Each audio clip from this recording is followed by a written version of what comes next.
Grounds of arrest याची माहिती देण्याचे पॅरामीटर्स काय? आरोपीला अटक करण्यात आली, त्याच्या रिलेटिव्हला इन्फॉर्म करण्यात आलं, स्टेशन डायरीमध्ये एंट्री करण्यात आली आणि पुढची प्रोसेस करण्यात आली. मॅटर जेव्हा सुप्रीम कोर्टमध्ये गेलं तेव्हा असिस्टंट कमिशनर EOW यांनी ॲफिडेव्हिट दाखल केला आणि त्या ॲफिडेव्हिटमध्ये कुठेही लिहिलं नव्हतं की ग्राउंड्स ऑफ अरेस्ट हे तोंडी सांगितले किंवा लिखित स्वरूपात दिले.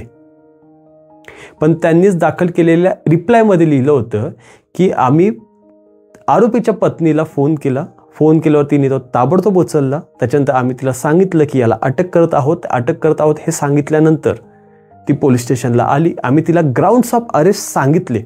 ग्राउंड्स ऑफ अरेस्ट सांगितल्यानंतर ती आरोपीसोबत तिने चर्चा केली. एक पार्ट परत सेम असिस्टंट कमिशनर यांनी हायकोर्टमध्ये रिप्लाय दाखल केला होता. त्याच्यामध्ये सांगितलं होतं की इन्फॉर्म केलं आहे, पण त्याच्यामध्ये कुठेही लिहिलं नव्हतं की ग्राउंड्स ऑफ अरेस्ट हे सांगितलेत. बरं, पत्नीला सांगितलेत, रिलेटिव्हला सांगितलेत, कोणालाही सांगितलेत हे गरजेचंच नाही आहे किंवा कायद्याला अपेक्षित सुद्धा नाही आहे.